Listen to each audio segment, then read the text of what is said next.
Today, of course, is a special day. And all day, I've been meditating on something, and I want you to help me meditate on it.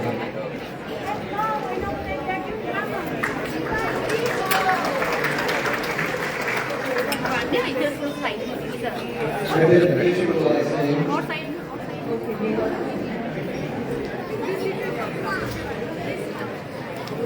a church. Why am I visualizing a church on John Hospital? Why do you think I'm visualizing a church on John Hospital? Anyone know? Do you like this church?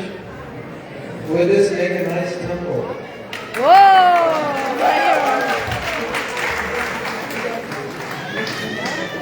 When you want something to happen, you need to visualize it. You need to be able to see. Yes?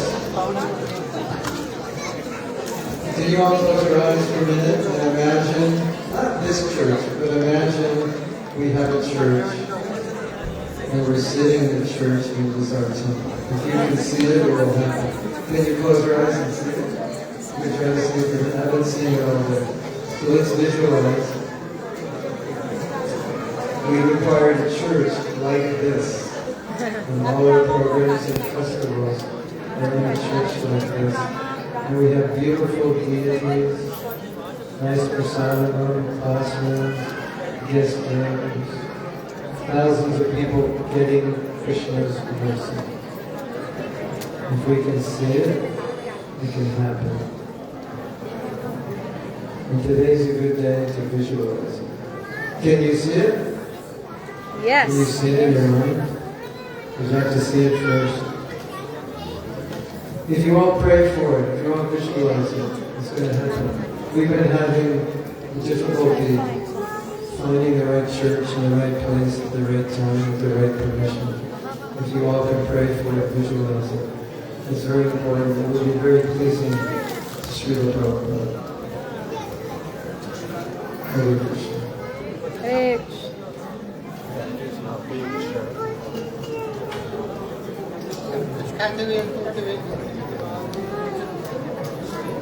So today is the descent of Lord Krishna. But it's also supposed to be silence out there. Or close the door. I have competition out there. It's a little difficult to concentrate.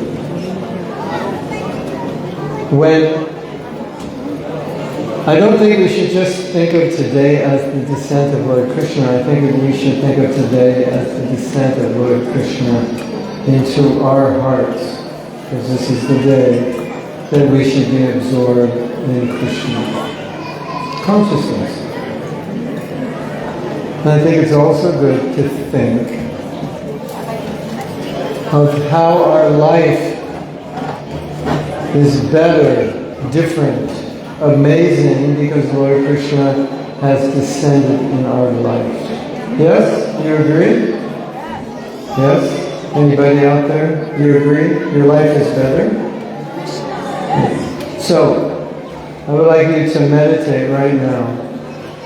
How is it that your life is better because Lord Krishna is in your life? Just think about that for a minute. Close your eyes. Think.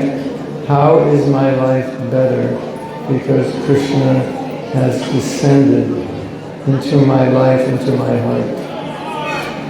And what my life would be like without him?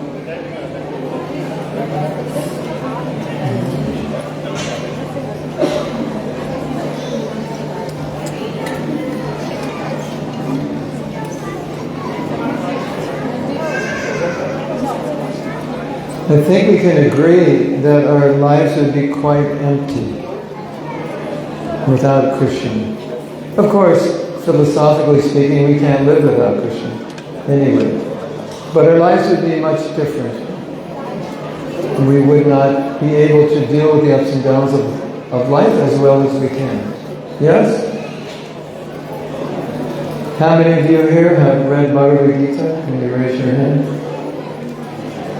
If you've read Bhagavad Gita, you know that when life is difficult, the answers are given in Krishna's words. We actually worship not only Krishna's descent, but we worship Krishna's words. So, I would like you to think now. I know I'm giving you a lot of work here, but I want to make this day something special for you, not just you come here and you go and it's just another Hindu celebration. But let's make it a little deeper. Let us meditate on how we can take this day forward. What the inspiration that you're gaining here today, don't let it fizzle out. Don't let it evaporate.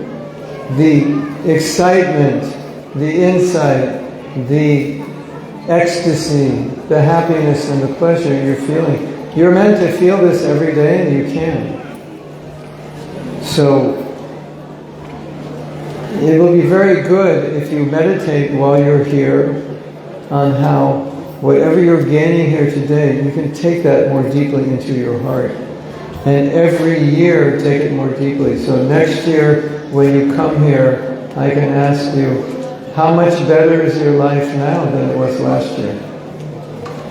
And then in 2027, we'll ask you the same question, how much better is it than 2026? Because every year, you're taking the inspiration you're getting here, moving forward.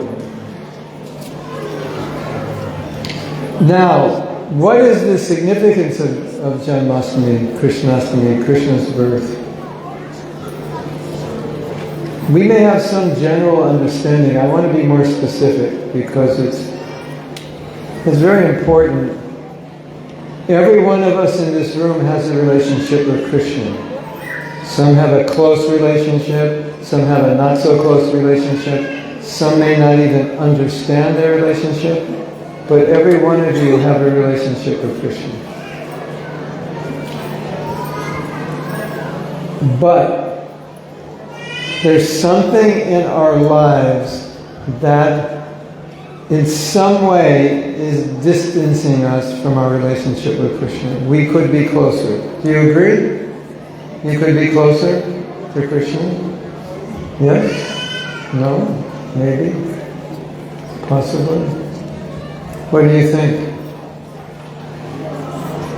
Alright, I'll tell you the answer. The answer is yes, you can. And there are many things in this world that get in the way between us and Krishna. Like lust, like anger, like greed, like pride, all these things. And Krishna wants to have a relationship with you. He actually cares about a relationship with you. He wants to have a relationship with everyone. So when Krishna is descending to this world, the reason he's coming here is because he's asking you to have a relationship with him. He's almost in a sense begging, because we're so busy in this world doing a million things that we forget God all the time and we pursue other things. And we love other things.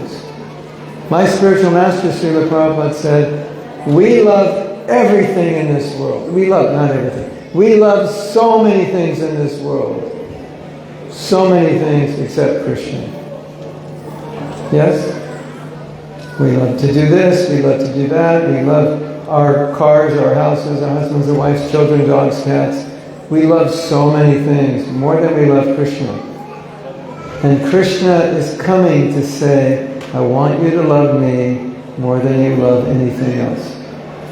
And then Krishna says, and then you will be happy.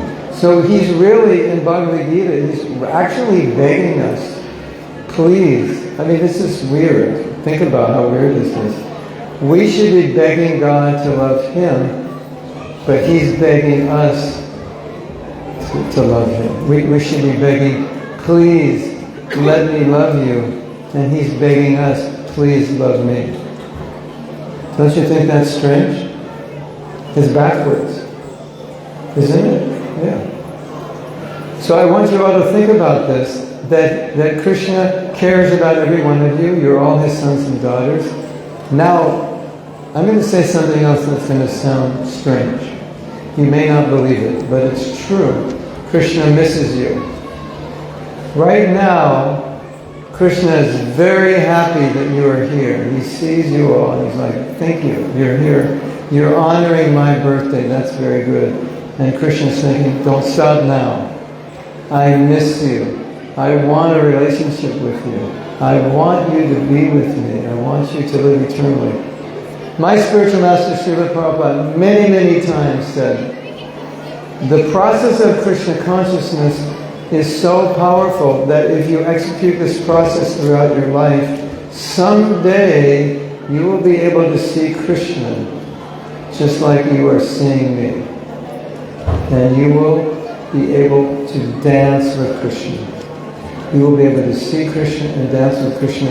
And Krishna wants you to be able to see him. He wants to reveal himself to you if you want. He wants it.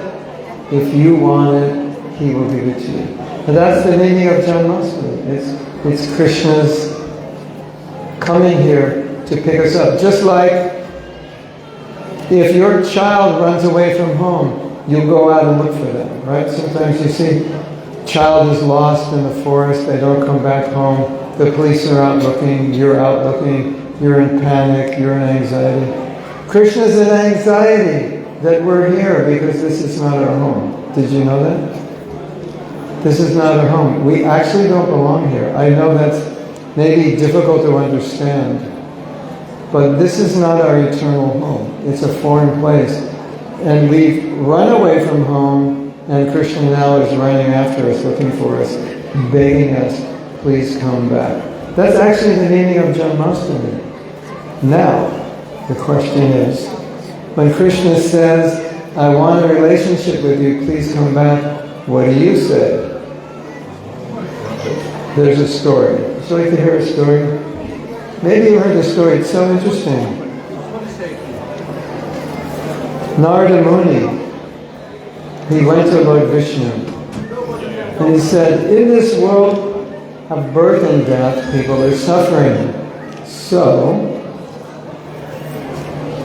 why don't you just liberate everyone from the cycle of samsara, the cycle of birth and death? And Lord Krishna said, I would, but nobody wants to go back to the spiritual world. They like it down here.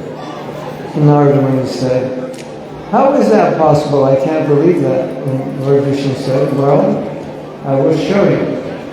So Lord Vishnu told Narada Muni, you can pick anybody, anyone you want, you pick them and tell them, Lord Vishnu sent you and he will take you back to the spiritual world right now on the spot. All you have to do is say, yes. So Narada Muni said, okay. So he went to a devotee and he explained, I've just spoken to Lord Vishnu, he's given me the benediction that I can ask anybody to be liberated. All they have to do is say yes, and Garuda will come and they'll go back to the spiritual world. And the man said, he's a devotee, and the man said, wow, amazing. Can you come back next week? Because this weekend my daughter's getting married, and I've been waiting for this for like 25 years. Can you come back next week? So Narada Muni's next week timing was like about 9 months later. So he came back to the man and said, so you want to go now? I've come back. And the man said, yeah, I do, but my daughter's about to give birth, my first grandchild. Can you come back in a week? He came back in a week. So this week was, Narada Muni's time is different. So he comes back in a week, it's 5 years later. You ready to go now? Well, my granddaughter's just about to start school. I want to be there for the first day. This went on throughout his whole life. How many of you have heard this story?